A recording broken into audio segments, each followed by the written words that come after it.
here we go for our first session, our first keynote speaker of the day, and I couldn't think of a better way to start this conference online network. I don't know what we're going to call it. We're going to call it #GrowLive 2021.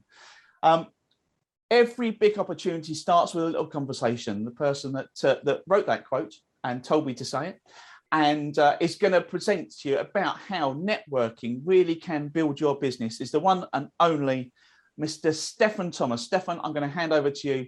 Have a great one. Thank you. Thanks, Wayne. It's lovely to see you. Rick, well, lovely to see half of you, as I'm sure has been commented on already 7 times this morning. But yeah, thank you very much for that. Morning all. I'm flattered to be kicking this off. This is the first time I've spoken in front of people since my wedding, which was 5.5 weeks ago. Yeah. Thanks for the. That's better.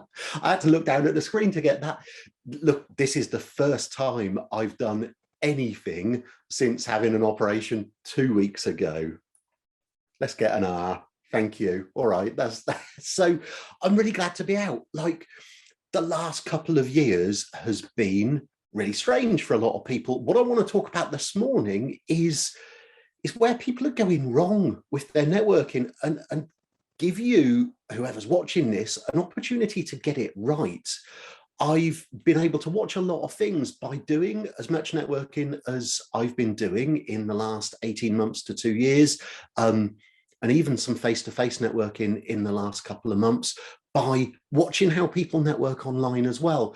And by joining that up with all of my experience from the last 15 years or so of networking, I've spotted a few things where I was going to say a few people, but actually most people could make a really big difference to their networking.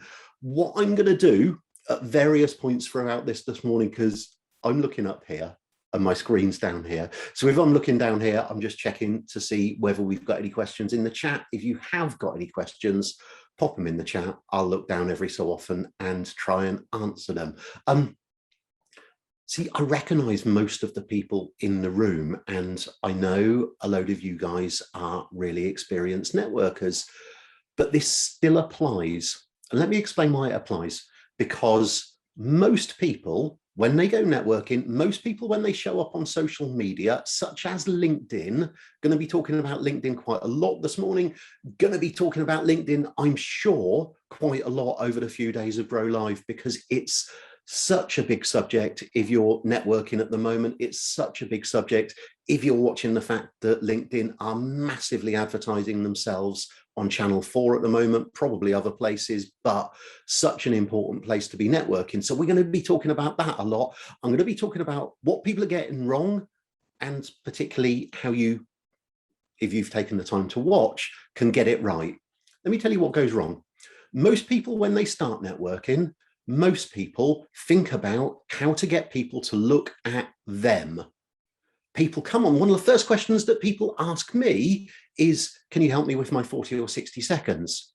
You want people to pay attention to you. One of the first things that people think about when they go on social media, I've been doing social media, started on Twitter in 2008. So I think I'm an early adopter in the UK. Social media, particularly LinkedIn, recently, Facebook up until a few months ago, has been a huge part of my marketing over the years. And even I made this mistake for so long. People wonder about what they need to post. People agonize about posting stuff because they want to get it right so that people look at them. What I want you to do is go to the other people. Not what I want you to do, but what, if you do it, will make such a big difference to your networking if you go to them rather than expecting them to come to you. Give you a couple of stories. I know Brad Burton's speaking, I think tomorrow morning, certainly over the next couple of days, but Brad Burton's making up part of the fabulous lineup here. In Brad's first book, Get Off Your Arse, there's a story about me and a story about how when I joined for networking, or a few years in, about 2010, I knew that there was a company in London that wanted to work with me. I didn't have much money. I didn't have any petrol in the car. That's how much money I didn't have. But I drove to Hemel Hempstead, London, from my point of view. But I drove to Hemel Hempstead on empty because I knew that the guy from this company was going to be at the 4 networking meeting in Hemel Hempstead.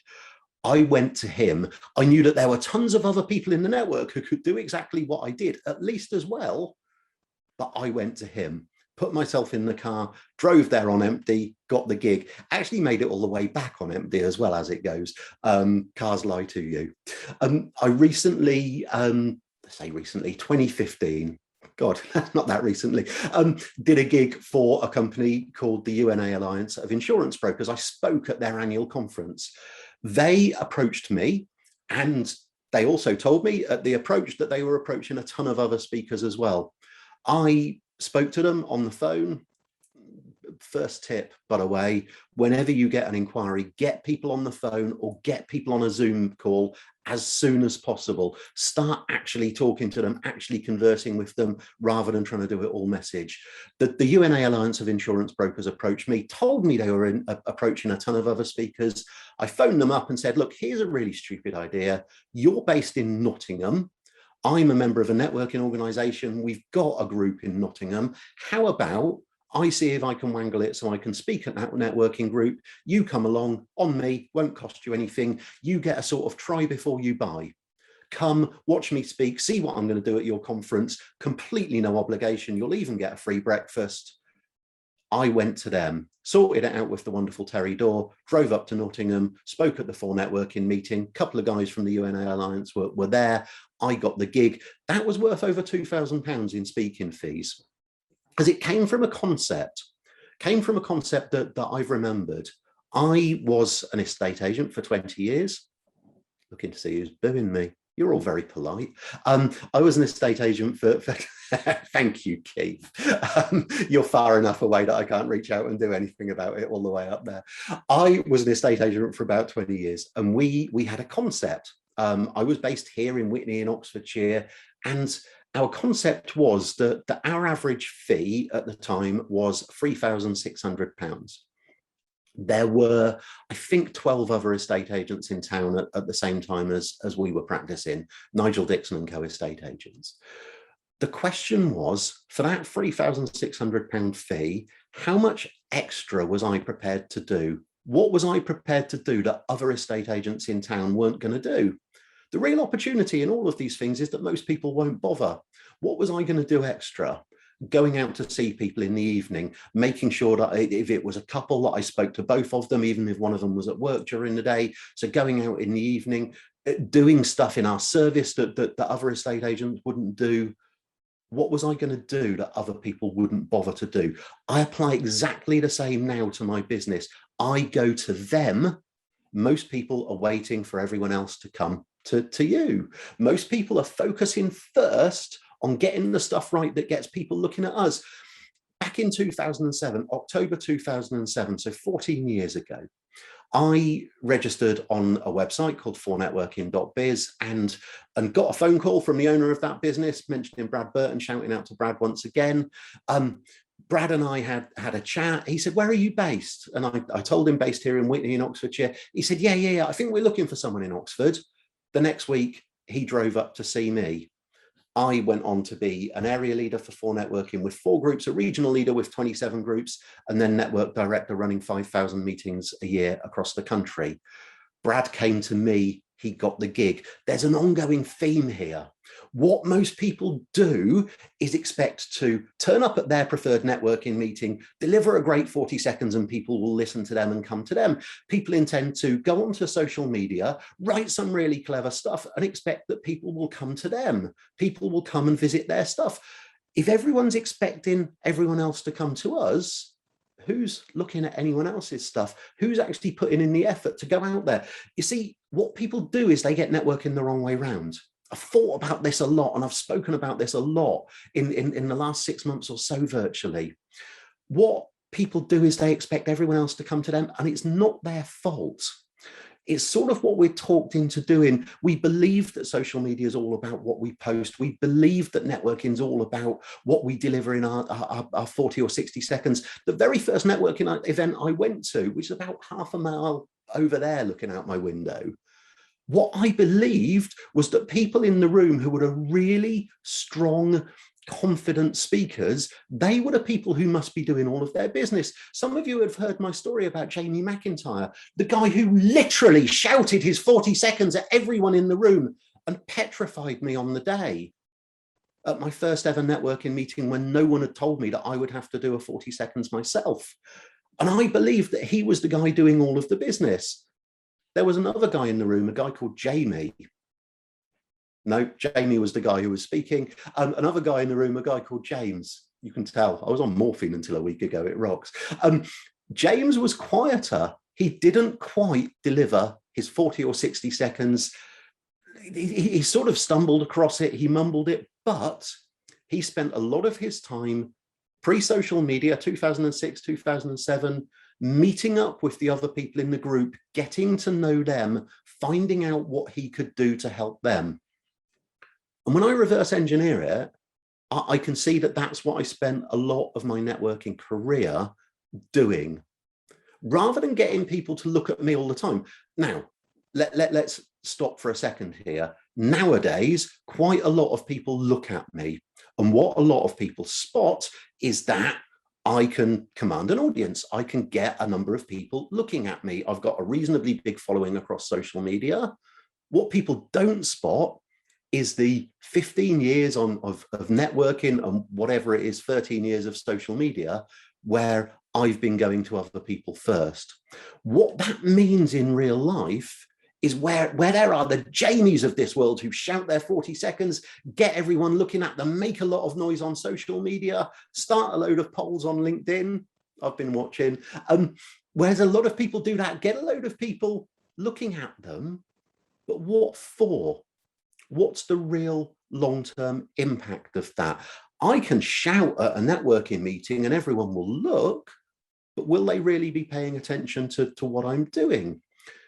What works better is to start your networking before you think you need to start it. It doesn't start when you walk through the door at a networking event. What I spend a load of my time doing is connecting with people on social media and then getting onto their turf. What that means in real life is spending a shed load of time liking, commenting, sharing other people's stuff. I'm going to dissect this in a little bit of detail. I met someone called Paul McCluskey. Paul McCluskey was a senior manager for Lloyds Bank. He sat 2 underneath the managing director, so relatively senior. Paul now runs his own business supporting the legal community, but met Paul at a networking event somewhere in the Midlands, not too far from you, Gary, somewhere in Warwickshire, actually. But met Paul at a networking event up there, and we laughed because we were both trying to take down our roller banners, and neither of us are blessed with a huge amount of height. So that's how we first got to know each other.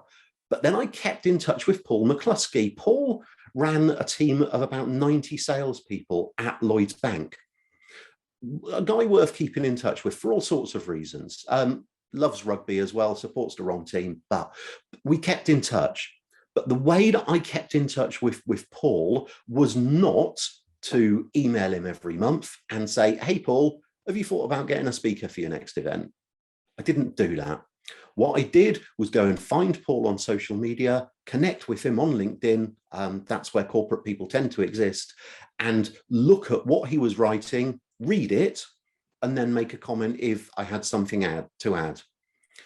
When Paul got around 18 months later to organising the conference for his 90 guys, he phoned me up and said, well, I couldn't ignore you. Every time I went onto LinkedIn, there you were. But you weren't please hire me as a speaker. What you were doing is commenting on my stuff. So I felt like you were getting to know me and I was getting to know you. When I went onto LinkedIn, up in my notifications, it said, Steph Thomas has commented on this. Stefan Thomas has shared this to his audience, because I deal with a load of lawyers too. He was specializing in lawyers. He came to organize his conference and booked me for the gig. I went to him. So many people are expecting everyone to come to them.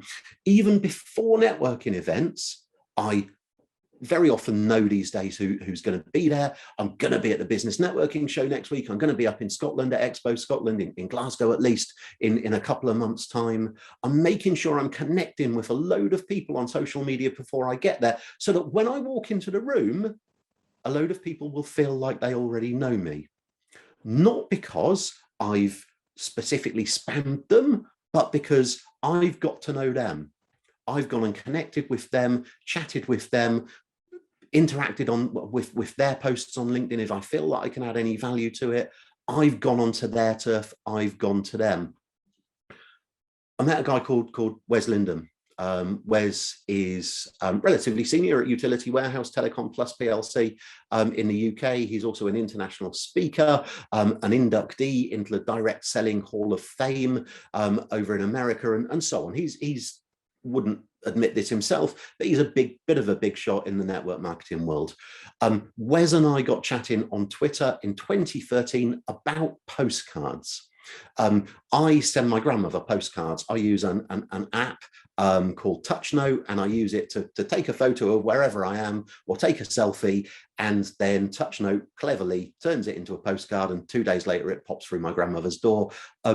I'm 51. You can sort of work out my grandmother's age. She doesn't particularly do social media, but she loves getting postcards from me through her door. Been doing that since 2012, 2013, something like that. Wes picked up on that on Twitter. Me and him got chatting. He'd spotted that I'd written a couple of books about networking and so on. So we had something in common. And then a couple of years later, we met. We kept chatting on Twitter. We met. Again, I drove up to him. Again, it was Hemel Hempstead. Don't know why that features so heavily in my stories. But again, it was Hemel Hempstead. I drove up to see Wes. We had a half-hour coffee, which lasted for 5 hours. And Wes said, you've not asked if you can speak at any of my events. He runs pretty big events for the network marketing world in the UK. And I remember the conversation. I said, well, you know that I speak, you know that I've written the books. If you need me as a speaker, I'm pretty sure our relationship's at the stage where you'll ask me. So if I push it on you, I'm just putting us in the embarrassing position where you might already think I'm not the right person or wherever. I went to him. I didn't force my services on him. I made sure he knew what I did. I went on to speak at his next event in front of 2,500 people. Wes then organised for me to speak for a load of other network marketing organisations in Europe. And we ended up writing a book together too. Where's the camera? There's the camera. Go to them. Everyone else is expecting everyone to come to us, everyone to look at us. So many of the posts on LinkedIn, on social media, so much of what people do at networking is about getting people to come to us, but there really is a different way. Think about how you can genuinely help the other people in your networking group or networking organization, whatever it happens to be. So many of the follow-ups that I get when I've been to a networking event are something along the lines of, hey, it was great to meet you this morning. Here's some details about what I do, why I think it would be of interest to you, blah, blah, blah, blah. And none of you read them. So why are some of you still sending them out there? How about an email that reads something along the lines of, hey, Steph, really lovely to see you this morning. You know that person that I mentioned that I thought hires people for speaking events? Here's a link to their LinkedIn profile. I don't know you that well yet, so I'm not going to do it as a referral as such, but listen, you might want to connect with them and see where it goes. I'm going to read that. I'm probably going to reply to it, and I'm probably going to get into conversation with that person. Instead of just trying to get people to look at you, why not do something that helps them? Why not go out of your way? The real opportunity is that most people won't bother. I've spent so much of my career writing individual emails to people after networking events, which takes time. I actually sit down, that's how I type, sit down there and type the email myself. Hey, Steve, great to meet you this morning. Hey, Joe, it was lovely to meet you this morning. I said, I remembered a website. Look, I've looked it up, reckon it might be of help to you, reckon there might be a great network there for you. Here it is, have that one on me. Be personal with people, go onto their turf, because here's the thing, right? When you do enough of that, without expectation, Because again, so many people only give out because they want a one-to-one relationship. They want to give something to Wayne because they want Wayne to give something back to them. Instead of doing that, Wayne just spotted that I mentioned his name. Sorry, he's still back in the room. When people do that, it comes across as a bit cheap. Look, if you've been following me on Facebook or LinkedIn at all recently, you'll have spotted that I've been having a bit of a rant, mainly about personal trainers. No offense intended to personal trainers per se, but someone's training them and they're getting it wrong, where they pretend to be interested in you. And I've seen people do it in networking as well. Hey, Stefan, great to be connected. Tell me, what are your fitness goals for this year? What my fitness goals are is that it's obvious that you've paid no attention to me at all. You've not looked at my Facebook profile. You've not spent even 2 minutes checking me out, because the next question you're going to have is going to be foolishly, candidly trying to sell to me. That's the reality. Business coaches asking people, so tell me, what's your biggest business challenge this year? And then waiting for the answer so that they can segue their really candid sale into it. What about just being interested and being genuinely interested? Paul, I had to read that twice. Somehow I looked down at the chat and Paul Rose is typing, I hate this. I'm thinking, well, I thought we were friends. I'm glad that you put it in context straight afterwards. Go to other people, because here's the thing. And I'm not talking about a one-to-one relationship. If you get this right, if you put in the effort that other people won't put in, then some of those people that you've been paying attention to will come back and look at you. They'll come back and pay attention to your 40 seconds next week, because you were kind enough to have a one-to-one with them and give them some advice the week before. They will pay attention to your posts on social media. They'll start paying attention to your ads on social media as well. When they start paying attention to you, sort of part 2 or 3 of the process, be interested in other people. Then it's time to get your 40 or 60 seconds right. Then it's time to think about what you're going to put out on social media. The way that I constantly handle social media for about 14 years now is being the first to put value out there. I put out there loads of value, loads of networking advice constantly. So if you go and check my profile on LinkedIn and look at my posts, you'll see that most of them are networking advice. And then there's occasional advert in there. I put in a ratio of occasional adverts, which I'll come to in a minute.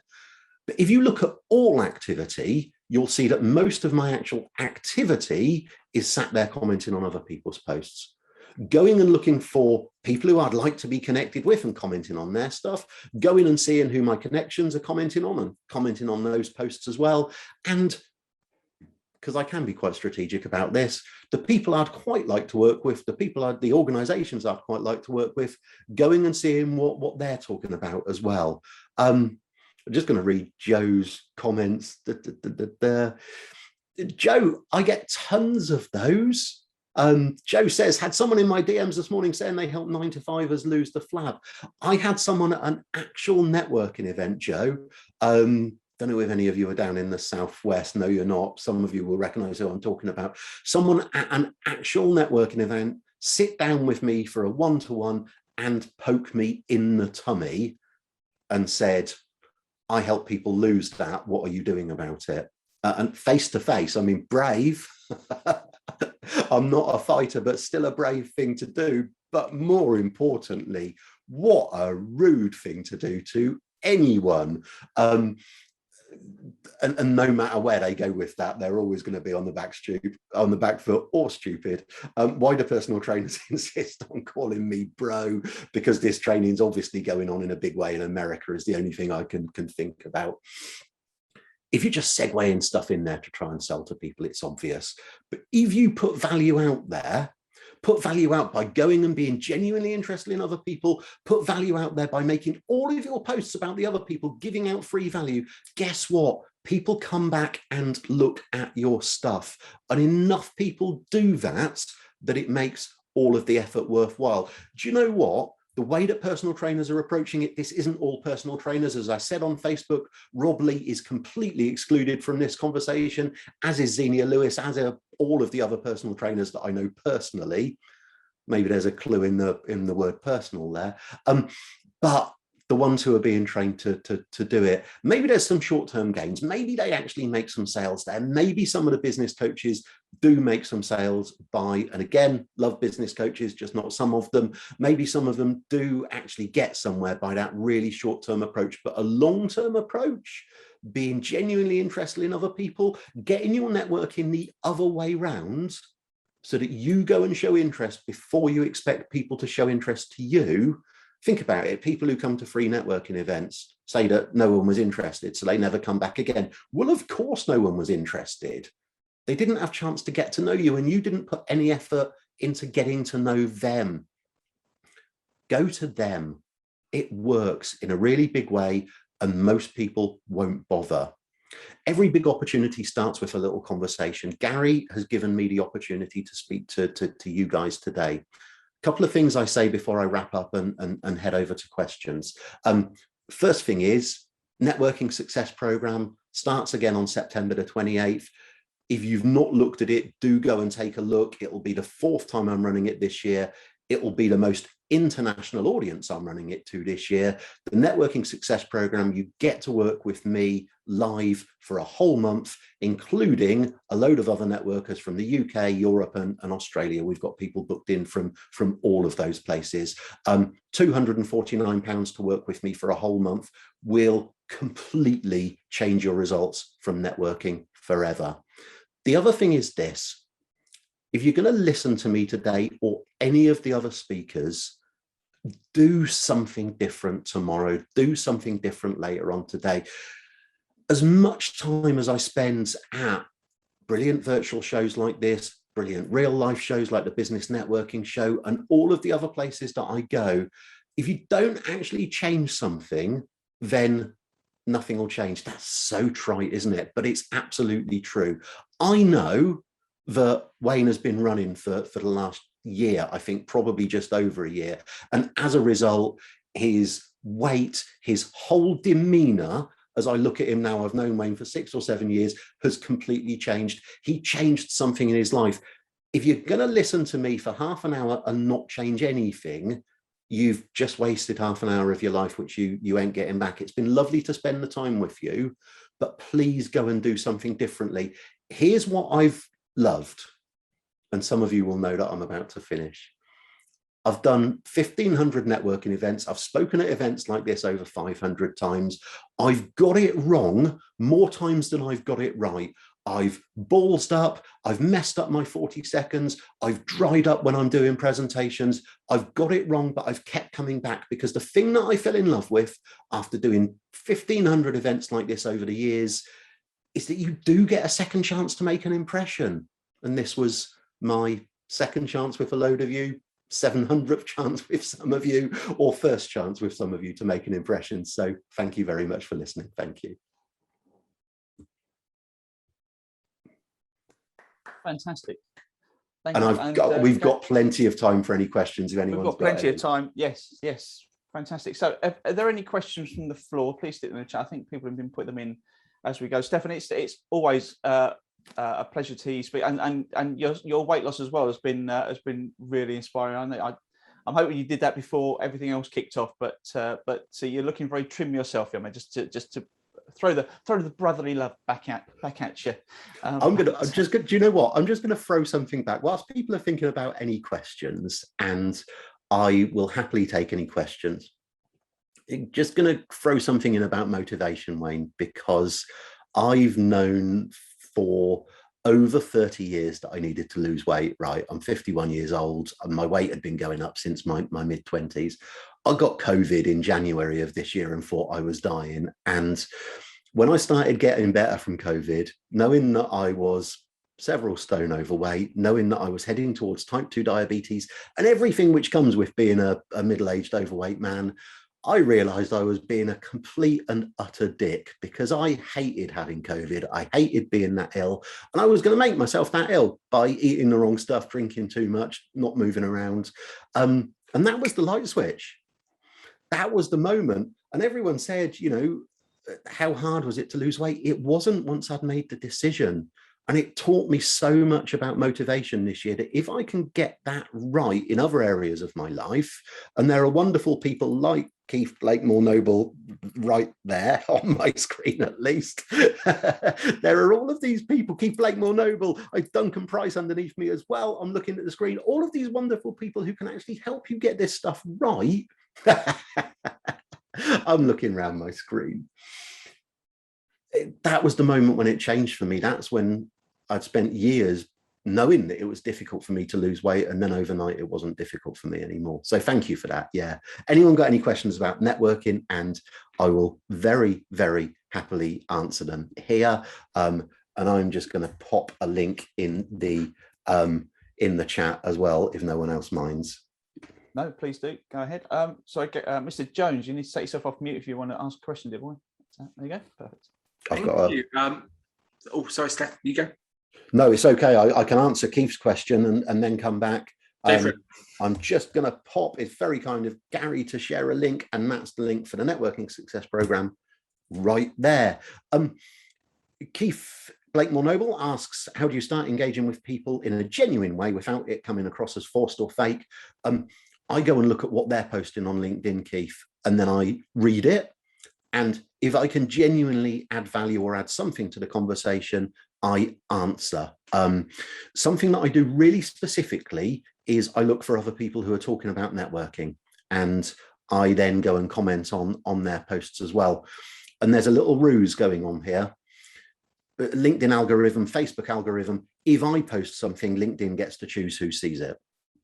If I go and find someone else who's talking about networking, who's already got an audience, and I comment on their posts, then that person who's talking about networking is going to read it, because everyone reads their LinkedIn replies, particularly if it's from a random that they've never met before. So they're going to read it and they're going to look at my profile. And some of the other people who are replying to that are going to read it as well, because they'll be getting a notification that someone has replied to something that they've commented on. So I have thought that one through. The way that it doesn't come across as forced is that I go and reply to what they're talking about, and only if I can add value. I don't do the copied and pasted awesome post, what he said, so on and so forth. I don't go and do that. Oh yeah, sorry Gary, I was getting my chat boxes wrong. But yeah, that's what I go and do. In order for it not to be forced, I go and comment on what they've got to say, and take the time to leave a real comment, not just a forced one. Thanks, Keith. What's the worst thing that you can say at a networking event, from Duncan Price? Look around the room and say, well, I don't think there's anyone in my target audience here. I've heard someone enter a networking room, actually really not far from where I think you're sat, Duncan, and say exactly that quite loudly. Oh, I don't think there's anyone here that will be any good. Yeah, guess what? You know, no one goes to a networking event to be your target audience. So you just deselected yourself from anyone in the room. I think that's thing one. Poking someone in the tummy and telling them that they're fat comes a very close second, to be honest. You're on mute at the moment, I think, Duncan, so it looks like you're talking, but I can't hear you. I was just double checking with someone in the corner over there that I was okay to come off mute with jabbering away in the background, you know, as they do.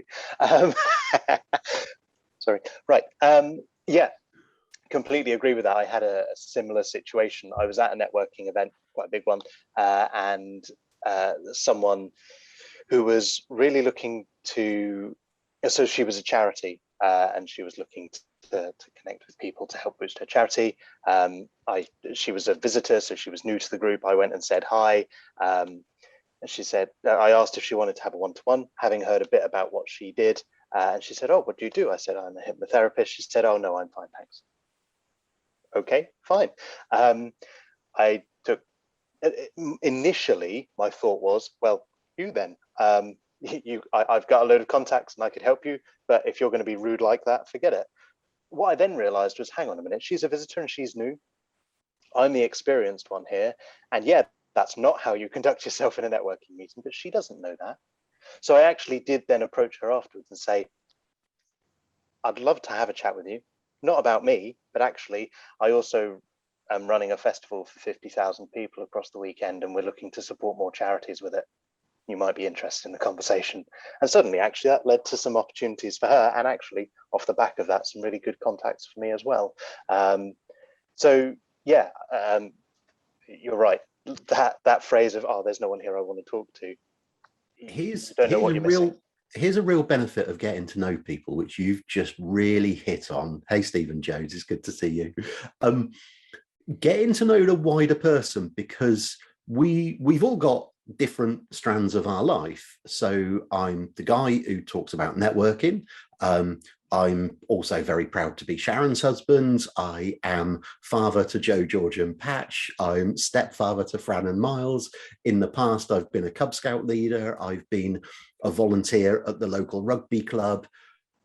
But if you just say, oh, I don't need a guy who writes stuff about networking, you'll miss all of that. But I was heavily involved in one of the local schools. I was heavily involved in the local Scout Association, heavily involved in et cetera, et cetera, et cetera.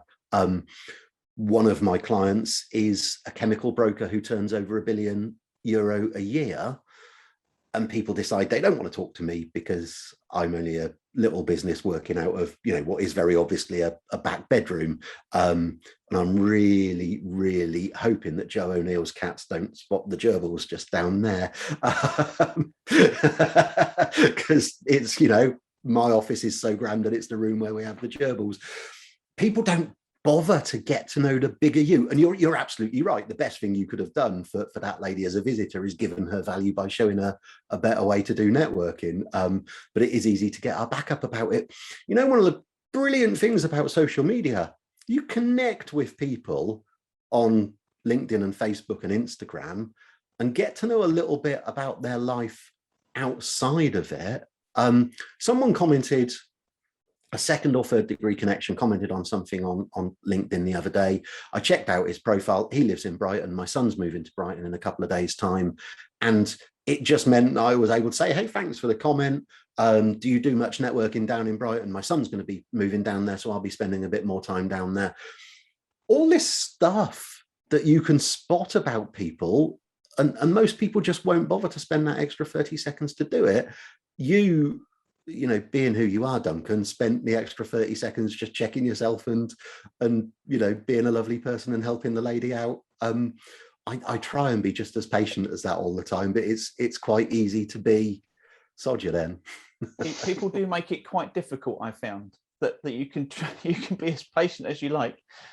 My favorite, I will come to you very shortly, Paul. People are moving around. People stop moving on the screen. I don't know what's going on. My favorite comment that happened in a speed networking session that I was at. The guy is a serial networker, but some people who may or may not know him, I know him of old. He's a serial networker of all the different products. And he had got a reputation for going into a room, and if he'd spoken to someone, we had 4 minutes in these speed networking, and if he'd spoken to someone for 4 minutes, he would come out to go and find the next person to speak to, and then he'd sit there looking through the rooms as to which one he wants to go through. And the lady who was in the room came out with and went, "Oh, well, you obviously don't want to talk to me then, do you?" And he went, "No, well, you're not my market." He said, "Because you're not my target market because women are not very entrepreneurial." I think that's just. And I just said, "Bleep, do you want a bigger shovel? Because you'd better find a room quick." I think that's just become the number one answer to Duncan's question. Actually. I think, what's yeah, the worst that was thing that you just can say. I'd be loving for listening. Yeah. Good night. Paul had a question, or he needed the loo. I'm not. Oh, Paul's. Oh no. No, it's actually both, but we'll go with a question. Great talk, Stefan. Lovely to hear from you as always. A lot of people talk about utilizing LinkedIn as a powerful part of their networking strategy, and in fact spend a fair amount of time on it per day. How many hours a day are you on LinkedIn? Yeah, about 2, I think. Right. Content. I play to my strengths, so content creation comes relatively easily to me. So writing a couple of 100-word post doesn't take me terribly many minutes, and I write several of those a day. Most of my time is spent scrolling through very early in the morning or in the evening, looking at what other people are talking about and going in and engaging with them. So that might be people in my network, people in my extended network, going and searching on terms like networking. But yeah, a couple of hours a day is a realistic average for me. Sharon's still here. Sharon's my wife. Sharon will probably say it's more like double that, but I reckon it's a couple of hours a day. But sat in the evening with my iPad on my lap, for example, you know, it probably adds up to a bit more than that when I'm multitasking, looking at the TV and looking at my iPad as well. But yeah, for me, it works, but it's a couple of hours a day for 14 years. So yeah, it's one of those things that people don't ever quite see the effort that goes in the background. But there's the whole that's the real crux of the matter for me. I think today, one of the many points I've written down, I've taken so many points, but I think it might be 2 hours, but how many of those people are doing what in your example, the fitness people are doing, are spending that 2 hours spamming as many people as they possibly can into their inbox, rather than spending that time getting to less people, but making more meaningful connections, which leads to that thing. I mean, if I have another LinkedIn request that then goes straight to, hi, this is what I do with a whole raft of stuff. Can you put me the person in your company? Or if they looked at my profile, they know this is my company, and I've spoken to that person and they're really not interested.